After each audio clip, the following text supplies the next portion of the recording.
بسم اللہ الرحمن الرحیم۔ شروع اللہ کے نام سے جو بڑا مہربان اور نہایت رحم کرنے والا ہے۔ آج کا یہ چھوٹا سا کلپ آپ کے رونگٹے کھڑے کر دے گا، اور یہ جو میں آج آپ سے بات کرنے لگا ہوں یہ واقعی میں وہ بات ہے جس میں اگر اللہ تعالیٰ چاہے تو کس کو نہیں نواز سکتا۔ ایک میڈیوکر سی فیملی، کچھ بھائی تھے، اس میں ایک جو بھائی تھا تھوڑا سا ذرا امیر نہیں تھا، باقی بھائی امیر تھے۔ تو سمجھ لیں کہ اس کا جو بیٹا تھا وہ خوب اس نے پڑھائی کی، اس نے اپنا کوشش کی پڑھائی میں، اور اس کے بعد آپ کہہ لیں کہ باہر کے ملک چلا گیا اپنی فلاسفی کے بعد اپنا پی ایچ ڈی کرنے کے لیے۔ تو اکاؤنٹنگ فائنانس میں اس نے اپنا پی ایچ ڈی کیا۔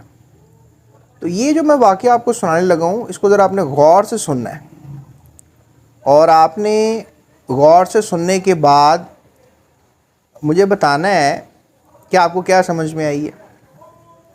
دیکھیں، جب اللہ نے نوازنا ہوتا ہے نا تو اللہ بڑے راستے پیدا کرتے ہیں۔ جیسے فار ایگزامپل جب وہ پی ایچ ڈی کر کے واپس آیا تو پورے خاندان میں ایک شور تھا کہ بھائی اب تو بہت اچھی نوکری ملے گی، اب تو بہت اچھی لائف ہو جائے گی اس بھائی کی بھی، اور یہ بھی امیر ہو جائے گا کیونکہ بچہ ماشاءاللہ اتنا پڑھ گیا۔ لیکن اللہ کی کرنی یہ تھی کہ ایک سال کے لیے اس کو مجبوراً ایک ورک شاپ لینی پڑی کار واش کے لیے، اور وہ ورک شاپ جو تھی اس کے اندر وہ گاڑیاں دھونے کا کام شروع کر دیا، کیونکہ پیٹ کو پالنا تھا۔ بہت سی یونیورسٹیوں میں جاتا تھا، نوکری نہیں مل رہی تھی، اور پھر ڈیفینیٹلی بزنس ہی ہوتا ہے جو انسان چھوٹا موٹا کرتا ہے کم پیسوں سے۔ تو وہ بھی اس نے سوچا کہ اب اس علم اور تعلیم کا کیا کرنا، کہ اب میں کام تو کروں، گھر تو چلانا ہے۔ تو پھر ہوا یہ کہ اس کے جو چچا تھے، اس کے جو چچا زاد کزنز تھے، تایا زاد کزنز تھے، وہ اس کے پاس گاڑیاں لے کر آتے اور اس سے وہ گاڑیاں دھلواتے۔ اس نے ایون ورکر بھی 2-4 رکھے ہوئے تھے، پڑھا لکھا آدمی تھا نا۔ تو پھر کیا ہوا کہ وہ جب گاڑیاں لے کر آتے تو وہ ان کی گاڑیاں خود دھو دیتا، اور وہ جان کر گندی کر کے لاتے تاکہ اس کو کہہ سکیں کہ یہ ذرا اچھی طرح سے صاف کرنا۔ ایون ایک دفعہ اس کے چچا آئے اور انہوں نے اندر کچھ گوبر ملا ہوا تھا گاڑی کے، اور کچھ جس طرح وہ جو بھینسوں کو ڈالنے والے پٹھے وغیرہ ہوتے ہیں وہ اس نے جو ہیں وہ اس کو اندر رکھے ہوئے تھے۔ تو اس کو اس نے اسپیشلی کہا جی کہ یہ ذرا میری گاڑی اندر سے بھی اچھی طرح دھو دو۔ اس دن جب اس کو اسمیل آ رہی تھی گاڑی دھوتے ہوئے اور اس کا برا حال تھا، ورکرز کو نہیں اس نے کہا، خود دھوئی جا کے۔ اس نے اپنے چچا کی گاڑی تھی، دھوتا، ورک شاپ اس نے کھولی تھی۔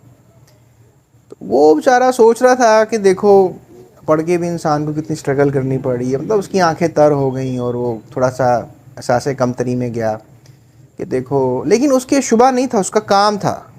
اس کے چچا کی گاڑی ہوتی اس کو اور کیئر کے ساتھ دھوتا، جو لوگوں کی آتی اس کے ورکرز دھو دیتے، وہ دھو دیتا۔ تو زندگی کے دن گزرتے گئے، کچھ دن گزرے، کچھ مہینے گزرے، تو پھر ایک گاڑی آئی، اور وہ گاڑی میں آپ کہہ لیں کہ ایک کسٹمر آیا، اور اس کی جب وہ گاڑی واش کروا رہا تھا تو وہ جو کسٹمر تھا اس نے جو ہے اپنی پریشانی کا اظہار کیا۔ جب پریشانی کا اظہار کیا تو پھر اس نے اس کی پریشانی پوچھی کہ بتاؤ بھی کیا مسئلہ ہے، صحیح طرح اظہار خیال کرو۔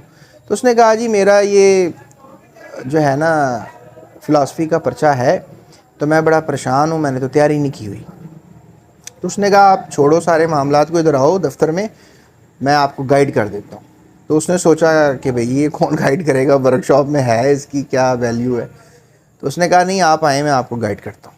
تو اس نے تقریباً آپ کہہ لیں کہ 6 ماہ کا جو کام تھا، لرننگ سکلز تھے، اس نے 15 منٹ میں اس کو گائیڈ کیے کہ آپ یہ کر لو، اس طرح کر لو، مطلب جو بھی اس کا اکاؤنٹنگ فنانس کا پی ایچ ڈی میں ایکسپیرینس تھا۔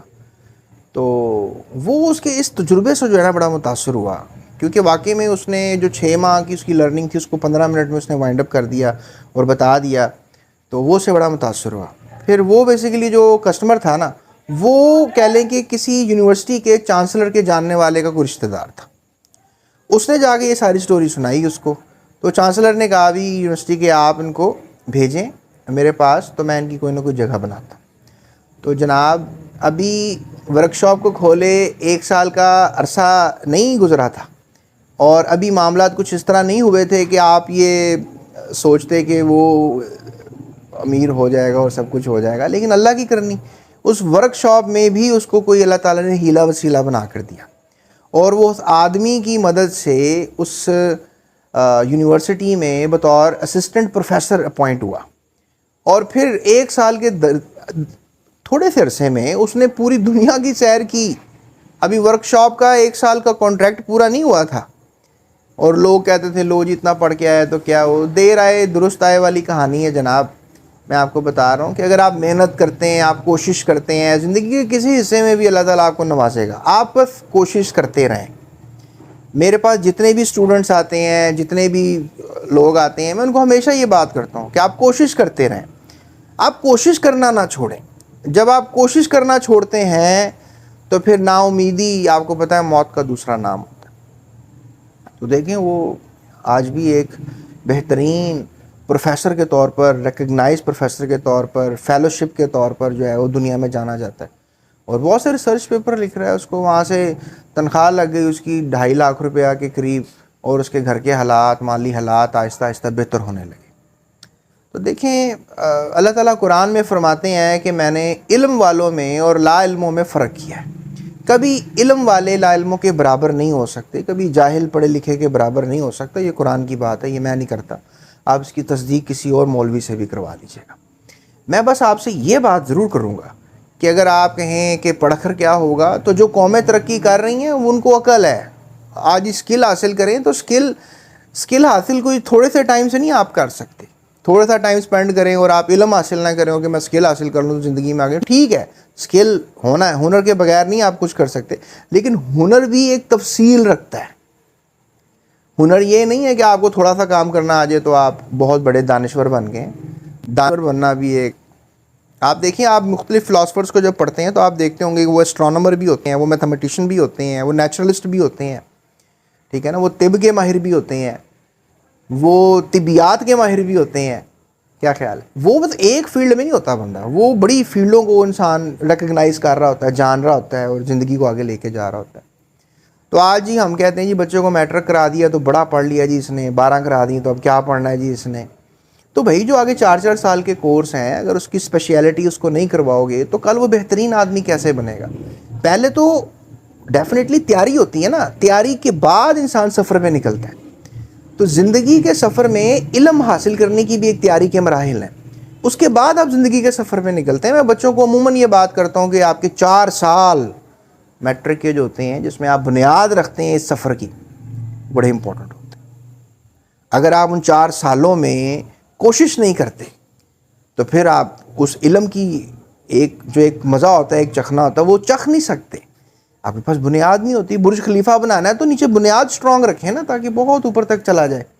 بنیاد ہی کمزور سی تو آپ ڈریں گے اس کے اوپر کچھ بھی بلڈنگ کھڑی کرنے کے وقت کہ بھئی کیسے کھڑی کریں، بنیاد سٹرونگ نہیں ہے. کوشش جو ہے بہت ضروری ہے. اگر آپ کوشش نہیں کرتے تو بڑا مشکل ہو جائے گا زندگی کو لے کے چلنا. آج کا میسج یہی تھا آپ کے لیے. میں امید کرتا ہوں آپ کو پسند آئے گا. اللہ حافظ.